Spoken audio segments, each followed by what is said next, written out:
Meditate and mingle is not just a convenient play on my name. It's my personal oxymoron, my yin-yang, and my Libra scales. It's the balancing act that exists within me. Meditate describes the side of me that is intuitive, spiritually grounded, and individualized. While the mingle is my social butterfly. I'm people-oriented and I have a talkative side. Bringing them together allows me to reach out to you. So join the mental mingle and meditate on a few thoughts with yours truly, Dr. Melissa Tate. Thank you for tuning in to the only station giving you double the information and inspiration. WDRB Media and WGIV, the soul of Charlotte.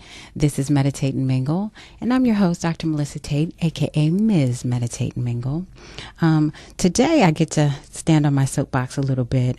This being the middle of July, it is Minority Mental Health Month, and I really want to take some time to just you all have heard me, my faithful followers have definitely heard me talk about various mental health issues, depression and bipolar and grief and loss and anger management and all of that. But I really want to focus some attention today just on the minority population and the struggles that we have as a population in not seeking mental health care. So one of the things, 63% of African Americans believe that depression is a personal weakness. And my goodness, if we think that it's a weakness, then we're certainly going to have difficulty talking about it. We're certainly going to have difficulty help seeking. And then we're just managing things on our own or self-medicating things and unable to seek the professional mental health care that we need. Only 31% of African Americans believe that depression is a health problem. I don't know what other type of problem we want to call it. I think that the difficulty with mental health is it's something that we cannot see necessarily. If it was a broken leg, if it was a scar across your face or somewhere on your body, then we have a visual representation of that. But I think what the struggle is, and kind of really recognizing it and giving it the credence that it is that it's one of those things that we can't see and it needs a voice. With that said, I have a guest on the line with me today. I'm so honored to have Miss Lynn Keane joining me. Lynn is a mental health advocate and an author with a book called Grief. It's Giving Grief Words. Give Sorrow Words. Give Sorrow Words. Gosh, I'm so sorry about that. Give Sorrow Words. And I came across Lynn through the TED conference in Toronto, California. I came across her TED Talk and was just completely in awe. I really want, thank you, Lynn, first of all, for joining me on the radio today. My pleasure. And why don't you just give us some understanding of how mental health advocacy became a passion of yours? Well, certainly not by choice. Yeah.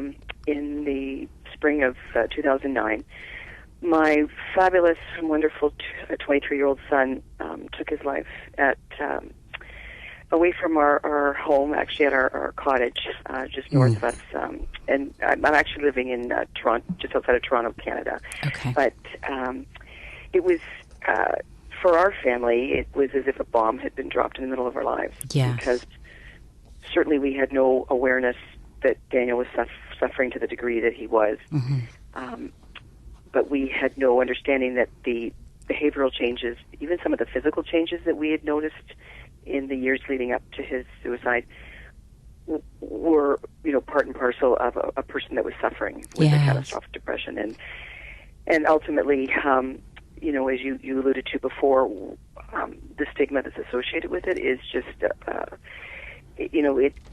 the person that's suffering believes that they've become a burden to those around them, and in so many cases, time after time, they won't reach out to the people that love them the most because they're so ashamed. So it was through sort of working through my own grief and just needing to understand to even a small degree his emotional, physical pain that led me to research to try to understand the trajectory of our son's life. Yeah. And then from, as I was sort of uncovering the threads of his life, I I realized our family was not alone, and my lived experience, our family's lived experience, could shed light on such a difficult, complex issue. And whether it was a diagnosable mood disorder, or a time of life, depression, it really doesn't matter when those things come to play. Right. It can be deadly. So yeah,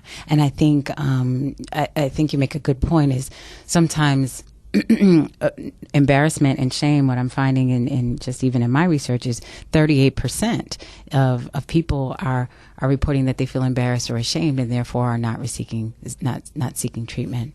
And I think because as you said, it's not something that's visible. Yes. Yes. And and really the other part of it is because of the stigma, and because mental illness and suicide have been on their own each stigmatized to the degree we used to speak of commit suicide as if it's committing a crime. And I think we have to really go backwards and think that, for our family and our friends that are living with any kind of mental illness, mood disorder, what they need is not our ridicule, but really our compassion. And that really is part of what I try to speak about, is not only do we need to have the tools, the education, awareness, but we need to really come and bring our most compassionate selves to those that are suffering, because that, I believe, will be a pathway. Yeah. Even regardless of whether it's a person who is a minority or non-minority. Or anyone, I think, yes. just generally speaking, what's much more difficult is, if you look at like African American youth, the incidence is reasonably, it's kind of quantitative similar to the white population, but there's so many other barriers to access care that that really is just terrible. And so I think those are it's difficult enough just as a disease, as an illness, and then when you can't get the care or can't have the health coverage to get care, it's like anything. You're not going to be compliant. You're not going to speak out. Yeah, and you make I'm like almost awestruck and having difficulty even putting my words together, because I think you make such a powerful point in that you said commit suicide as if they've committed a crime. That kind of left me sitting still with my mouth open for a minute. And I think that's such a powerful phrase that we certainly need to take account of, because it is associated with such a shameful act. Yet and still, I think it would be really difficult for us to find anyone who hasn't been touched by suicide or at least depression, anxiety in some sort of way. A brother, a cousin, an uncle, somebody in your family, a best friend who has struggled with bouts of depression or something like that. Yet it's something that we are unable to really have mainstream conversation about. And I think it goes back to, when we don't have education, we fear what we don't know. And I know in our particular situation, our family was completely unaware and completely ignorant in a way that I don't think we ever had those. We never had those conversations. And I remember, my son Daniel and I were incredibly close. He was so supportive of the work that I did in other fields and my athletic work and as all my other children. But we would have these deep conversations, and yet that part of him he couldn't share with me. Still couldn't quite divulge. That is what I will always struggle with is the shame that he felt, and what happens too is when someone is in a spiral, and they can't reach out for help, and we can't see it, as their family and friends. Then behavioral changes start to happen, and for a young person, you're wondering, is this just part of growing up and sort of separating from parents?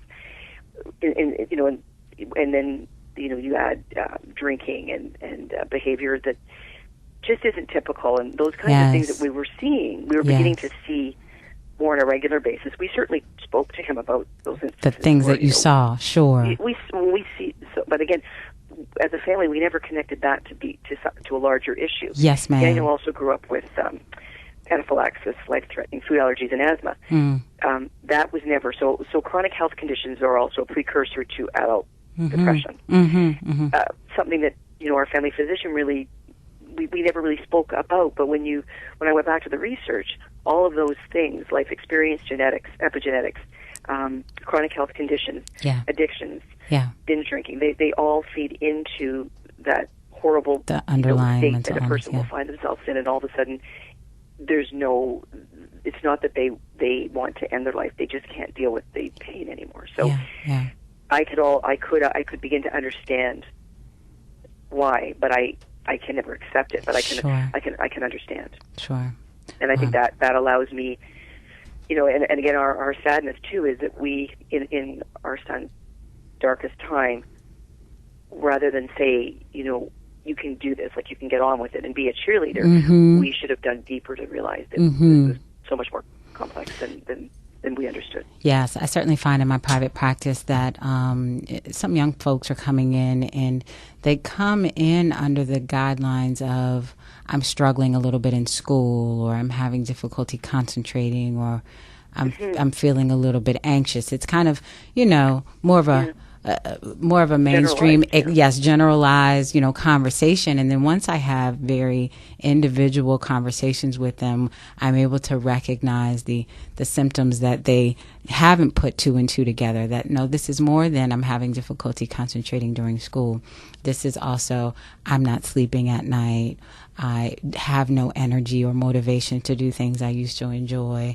I feel a sadness more days than not. Even, yes, I actually have thought about death. I'm not sure I want to kill myself, or no, I don't have an idea of wanting to kill myself, but I've certainly had the thought, the ideation or the thought come to mind. And so really one of my first initiatives is just to, number one, educate them on what they're experiencing. But then I also have to take the other layer and educate the family on what their child is experiencing, because one of my questions is, does your family fully understand what you're going through? And the answer is more often than not, no. And so I certainly empathize and recognize that not being able to put all those pieces together and having a lack of understanding in our minority mental health community, it's just not something that we talk about. And I, sort of looking into some of the specific research around mental health disparities in the African American community, we look at 30% of black households are headed by single parent women, women specifically, compared to 9% of white households. There are other challenges that just in that alone, that is, culturally, socially, economically. Yes. Exactly. We see play out, and that is just a huge issue. Yeah. And then 25% of blacks live below the poverty line compared to 8% of the white population. Yes. Again, another, it's almost like you have to live in almost a reactive phase as opposed to trying to be more preventative. Absolutely. And so, I think, again, it's interesting to note that the rates of mental illness between the African American and, say, white populations are similar, but it's the specific disorders and depression it appears is more chronic and more disabling in the black community, and I think it goes back to, affordable health, prevention awareness. It is things that are almost like there's barriers to someone that is African American, and particularly black youth, black male youth. But it's really. And I think I'd mentioned to you that this webinar that's going to come coincide on July 28th. Yes. It's the White House Initiative on Educational Excellence for African American youth, but it's the specific webinar will be on youth mental health, and I'm really excited to be part of that. Yes, I definitely want to talk more about that with you. We're going to have to take a little break, and we'll come back after our break, and we'll talk more about the mental health, minority mental health initiative through the White House, and we'll talk a little more specifically just about you dropped some powerful nuggets just in the percentage disparities and between blacks and whites, and how we experience mental health and how we seek mental health, and talk more about some of those barriers, because I want to tackle those today. So let's just take a little break. You're listening to Meditate and Mingle. Meditate and Mingle. I'm your host, Dr. Melissa Tate, a.k.a. Ms. Meditate and Mingle. You're tuned into WDRB Media and WGIV, the soul of Charlotte. Welcome back to WDRB Media and WGIV, the soul of Charlotte. And welcome to those streaming live through the free TuneIn radio app. You're listening to Meditate and Mingle. And my guest on the line today is Miss Lynn Keane. And she is a mental health advocate and author of a book named Give Sorrow Words. She's been sharing with us her journey to understand mental health in the aftermath of losing her son to suicide in 2009 at the age of 23. And so she's been just a passionate advocate since then, and really dropped some kernels about just the health disparity between black families and white families. Tell us about this White House initiative.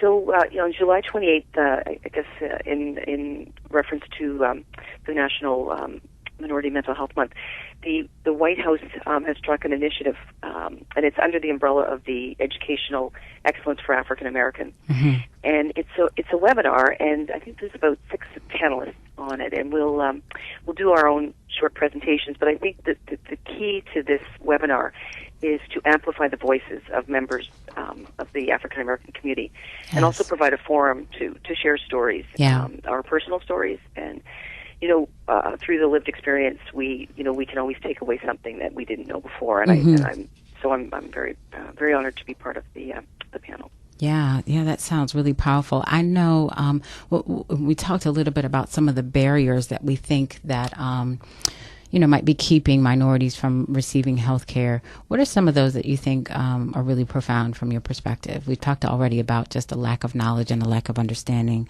and we've talked about some even of the other barriers to care are they sound simple, but it's endemic, and it's lack of mental health providers of color, mm-hmm. for example. Yes. Lack of insurance. Yeah. The stigma, and you alluded to this as well, the stigma associated with mental illness and the perception that it's a weakness. Mm-hmm. And I think this, what I'll say next kind of goes across cultural and race, is that a person who is living with depression, really, I use the word catastrophic because of our obvious experience, but someone who's actually living with depression there becomes a point where they're unable to understand that the road that they're headed, or potentially headed, can lead to suicide. Because it's, when I would see my son and we would have conversations, everything seemed fine. And everything was probably okay in those moments. Mm-hmm. But when he was in other settings or other situations, he couldn't see, he couldn't see himself, and he couldn't see where he was headed. Right. And I am so struck by this. It's almost like they're at the very end they're alone, and they're able to access that place that they've thought about and they've had ideas about. But again, they don't want to end or say goodbye to people. They realize at that moment that actually gives them something that, for the first time, is a realization that they're going to be out of that pain. Yeah. And it's such a we have to get to our youth before this stage. Absolutely. And so, as I said, regardless of race, cultural, economic, socioeconomic background, it's so important that we extend an arm to say, you are not your disease. Yeah, absolutely. You brought up a really powerful point, is that some African Americans not help seeking because they're not necessarily wanting to be seen or don't feel understood by a physician that is not of same race or same culture, may not understand the dynamics.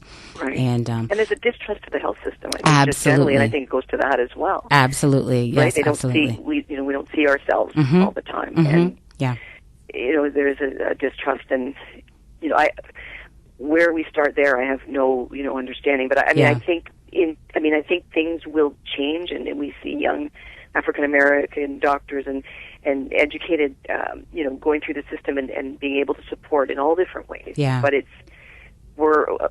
right now I'd say we're bordering on a crisis. Yeah, absolutely. I just got a phone call just yesterday from a man who well, I'm in Charlotte, North Carolina. He's in Greenfield. So that's over an hour's drive from here, or approximately an hour's drive from here. And he said, I found your credentials, you're in my insurance, and I'm willing to drive an hour to come and see you because I'm just not seeing the same representation in my area here. And that was so powerful to me. And it's certainly not the first time that I've heard it, but I haven't heard it in a long time. So it's still just a poignant issue. I'm reading some statistics here. Now, these are from the Surgeon General's report back in 1999, but African American physicians are 5 times more likely than white physicians to treat African American patients, but there's only 2% of psychiatrists, 2% psychologists, and 4% of social workers are African Americans. So again, that was a little less than 10 years ago, or a little more than 10 years ago. But I wonder how that dynamic has changed in recent years. Yeah, I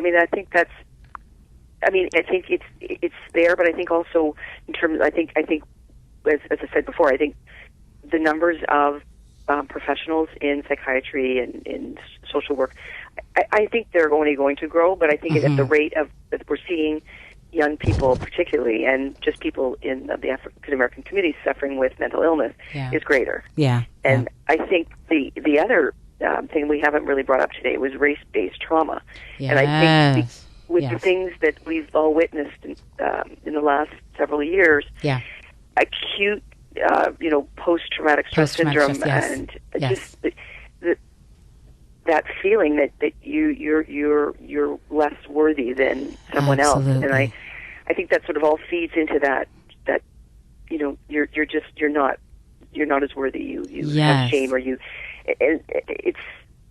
I think that it's the trauma, and I think at the end of the day, whether it's I'll speak for because my focus is youth, but I can imagine what the helplessness of a young African American male or female watching what is transpiring on the news or on the street or in another county, or the helplessness of it. Absolutely. There's such a frustration, and I'm so glad you brought that up. I was just looking at a statistic. African Americans of all ages are more likely to be victims of serious violent crime, making them more likely to meet the diagnosis for a post-traumatic stress disorder. And you also alluded to this earlier, is, because there's no voice for it, or because there's no conversation about it, there's a tendency to self-medicate through our anxieties, our depression, the things that we experience. It's like, well, hey man, I need a drink.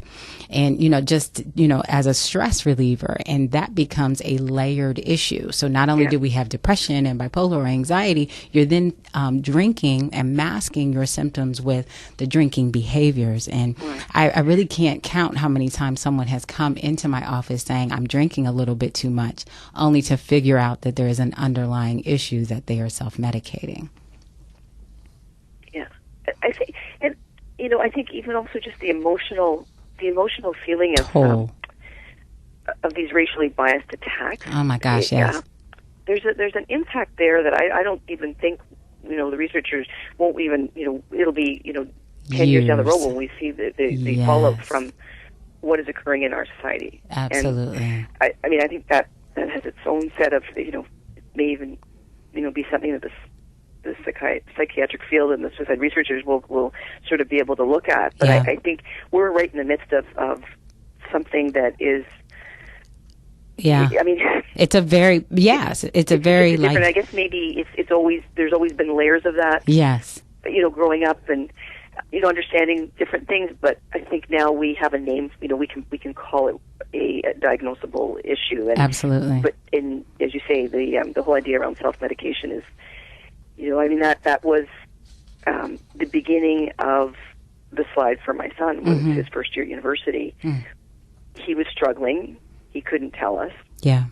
He didn't want to be there. He couldn't tell us. Yeah. And began going out with friends and drinking, and then it became, well, that's okay. And then it started to be more of a self-medicating behavior in year 2, and he wasn't at school, and then he didn't tell us all the, we weren't getting the truth. Yeah. But all of those things were just symptomatic of a person struggling with themselves, with emotional changes in their brain.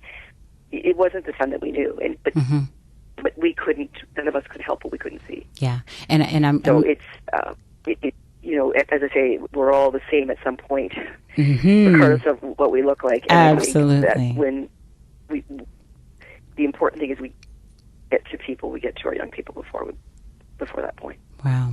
And I can just imagine, let's talk a little bit about your book, because you've been so, candid and sharing your personal journey. And I can just imagine that your book has really been very therapeutic for some families or some people that haven't fully understood.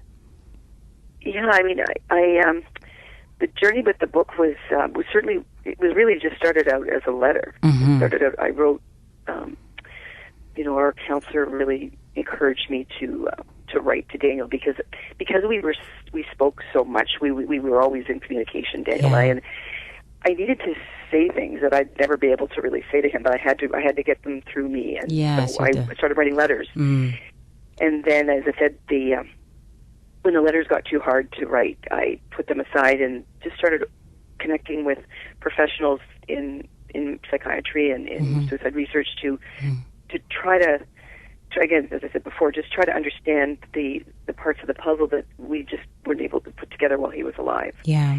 And I went right to a psychiatrist here in the Toronto area just to get him to guide me. There's so much research out there.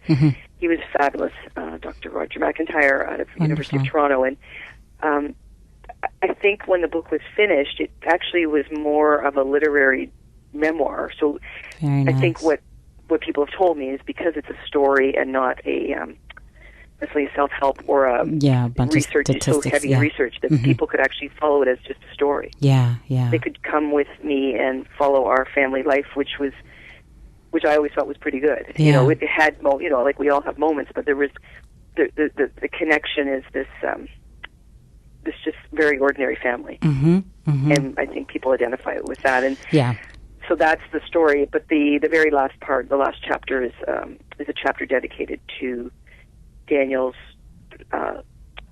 his sort of going from his chronic health conditions, as he grew, and then into to growing into a young man, and then his challenges with untreated depression. So I tried to lay out as clear and simple as I could to any parent, whether they dealt with it or not, but just an awareness that it won't necessarily end in suicide, but you should really be aware of what good mental health looks like. Yeah. Because there was, most of his life was good. He benefited from great mental health, but there was a change. And when you look at the challenges, I guess, he faced along the way, perhaps there would have been a time to intervene, and we could have changed the outcome. Wow. Well, Ms. Keane, I am so grateful for your voice, and of course very sorry and sympathetic for your loss. Thank you. And I look forward to getting my hands on your book. Again, where can people find your book? It's on Amazon, so correct? The book, you can buy the book online at Amazon. Okay. And they can go to my website too. There's lots of just some really great resources for mental health. Not necessarily there's no crisis line or anything like that, but it's just mental health support, access to variety of mental health organizations that can help you directly. Right. And I'm on Twitter at Keane, Keane _Lynn, LYNN. So people can contact me through Twitter, or let's say go onto my website and there's contact info there as well. This is certainly one of those circumstances where the world of social media has been very helpful in allowing me to connect and kind of network with you. I've definitely benefited from our conversation today, and really great to get your note. And if anybody gets a chance to take a look at the TED Talk, oh my gosh, we it need was to talk so about powerful. suicide prevention, was really I got invited to do this, and I could not figure out. They have very specific guidelines. They do, and they don't typically want you to share your personal story, but in this case, they said we'd like you to share your story. So I again, it was another opportunity to share Daniel's story and give voice to what was a good life, and and his legacy as well. Well, I'm so appreciative for you to take some time and talk with me this afternoon, and I look forward to continued networking with you. I'd love to have you back on, and you can talk about additional initiatives that you're a part of. And we unfortunately have to break. So thank you again for your time. I'm your host, Dr. Melissa Tate, and you've been listening to Meditate Mingle on WDRB Media and WGIV, the soul of Charlotte. WGIV family, I want to thank you for joining yours truly, Ms. Meditate and Mingle today. I hope that you found something worthy in our conversation to meditate upon or mingle about. Please come back and join me each and every Sunday afternoon at 12 p.m. And in the meantime, if you find something pressing you down, wearing you out, or keeping you shut in, just hold your head high and make sure you don't give up. I'm Ms. Meditate and Mingle. Be blessed.